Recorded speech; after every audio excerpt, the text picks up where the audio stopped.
What's up, you guys? So for this video, we are going to have question words. As you can see, these are all the question words in red. They're not in blue like they usually are in our textbook, but they can be found on page 159. The couple of things I'm going to mention for these is that we have had all of them before. We've had questions pretty much the entire year, right? So we've come across these previously, a handful in one chapter, a handful in a different chapter, but we have talked about what these words are before. We just haven't had a full lesson with all of them together. So there's only a couple of things really, just because we have used these, so you hopefully remember what they do mean, but there's a few things to kind of watch out for questions. First one being, as you can see, all these red words do have an accent. Sometimes it's an O, it could be an A, it could be an E, but depending on the verb, depending on the word, if it's a question, it will have an accent. And what I mean by that is there are some times that you come across a word that looks, for example, exactly like como, except it would not have the accent. Where am I clicking? And so it would just look like that, which means it doesn't mean how. So ignore the question marks for a second. If you came across the spelling, C-O-M-O would actually be the conjugation, like the spelling change, for the word to eat. But you're saying it for yourself because there's an O at the end. So you will sometimes find words that look exactly like this, but they don't have the accent, which means it's not the question word. It's going to mean something else instead. So let me change that back really quick. There we go. So we're looking at the ones with the accents because those are the questions that we're going over today. So for this question word, like we kind of mentioned, we have the word how. How just means como, and you can use it for a description.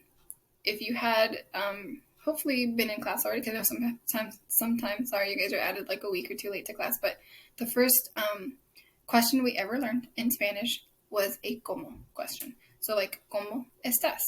How are you? You were asking someone to describe themselves. Are you happy? Are you tired? Are you sad? Are you angry at somebody, right? But like, ¿cómo estás? Usually you said bien. Usually you feel pretty good.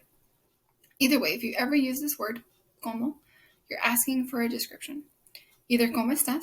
How are you? Are you good or bad? Or ¿cómo es tu mamá? Describe your mom, right? So it's like, is she funny? Is she tall? Is she nice? But you're asking for a description. I could even describe a thing. I could ask you like, ¿cómo es español? Like, how is Spanish? Is it easy? Is it hard? Is the teacher nice? Are the tests difficult, right? But like having you describe a thing.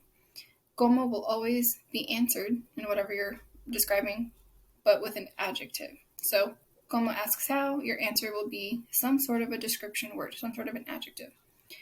The second question, you have two versions of it because you could give multiple options for the cuáles, or you could just give one option for cuál. It basically means which. Sometimes it can kind of be used as like a what question, but for the most part, it means which. So I could ask you, for example, ¿cuál te gusta más? Which do you like more? So ¿cuál te gusta más? El agua o el jugo? Water or juice? And you could say, oh, a mí me gusta el jugo, if you like the juice. Or I could give you options. ¿Cuáles te gustan más? Like, which of all of these options do you like more? I could say, for example, let's see, los sándwiches y la hamburguesa. Like, maybe you like burgers and sandwiches. O la sopa y, what could it be? La ensalada. Or like soups and salads, like lighter lunches. But I'm giving you multiple options. And you would say like, oh, totally sandwiches and burgers. Like, that's what I prefer for lunch. But if I give you one option, just, for example, hamburguesa or sandwich, I would say cuál, because I'm saying choose one. Do you want a sandwich? Do you want a burger? But if I say cuáles, I'm saying choose some of them. Do you want a burger and a sandwich, or do you want some soup and salad? And you get to choose more than one thing. But they're giving you options. ¿Cuáles? Which? Which of these things do you want? The third question is ¿por qué? Or why? ¿Por qué is just like giving you or asking you to give a reason, basically. Like, ¿por qué te gusta el agua? Why do you like water? Is it tasty? Is it healthy? Is it good for you, right? But just like, why do you like water? Or why do you like math? You might say because the teacher's nice, or the class is easy, or you never have homework, right? But I'm asking you for a ¿por qué? ¿Por qué te gusta this? Why do you like this thing? And then you give me a description.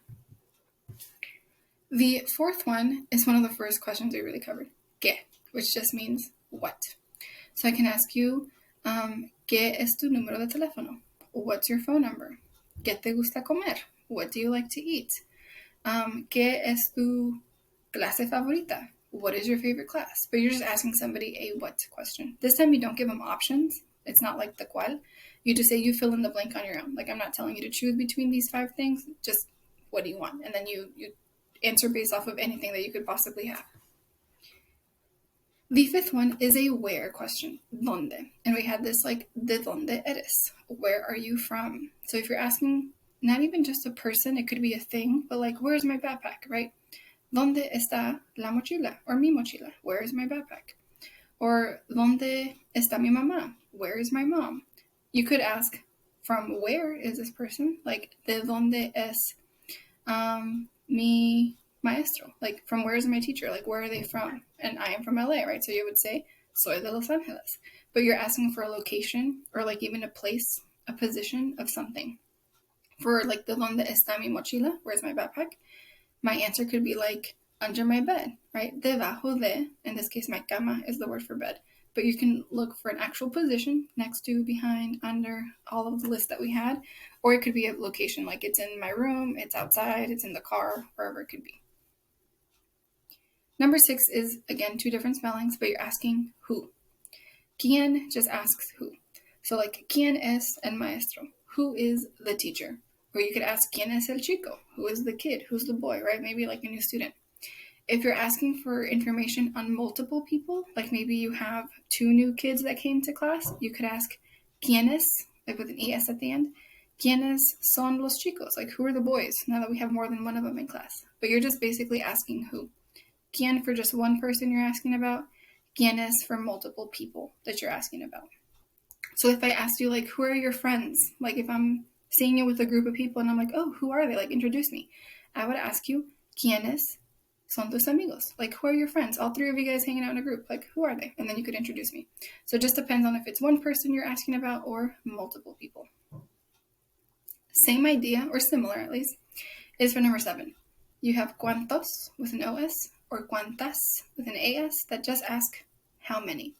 So depending on the thing you're asking about, for example, if I'm asking like, how many books do we need to buy for this new year? Like, who wants a new textbook? So, like, you have a messed up one, you don't have a messed up book for next year. I could ask you, ¿cuántos libros necesitamos? Like, how many new books do we need? And you would say, oh, we need 7 or whatever we have. So because it's libros and it has an O for book, in Spanish, of course, not in English, you would say cuantos. But if I'm asking, like, how many new chairs do we need? Like, we have a couple of broken chairs and I want to order new ones. The word for chair is silla with an A.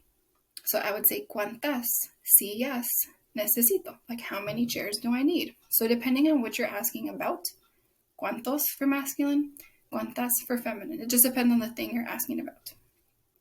And our last one, which I think is probably the newest one that we've had, because we used it to talk about time, it's just cuándo, or when.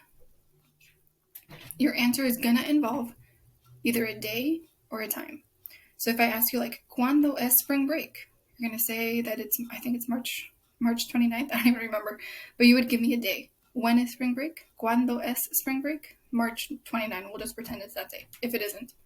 Or if I ask you, like, ¿cuándo es matemáticas? Like, when is math class at what time? Then you could tell me whatever time it is. We'll just say ocho. Maybe it's your first period. But you're going to give me either a day or a time as an answer for this type of question.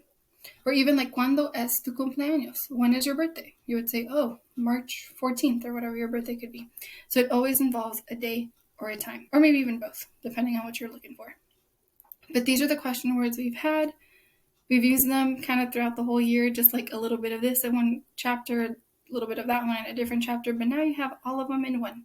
And we will continue practicing them by obviously answering any question I give you guys, because I will always have with a question word at the beginning, and then just kind of forming your own questions as well.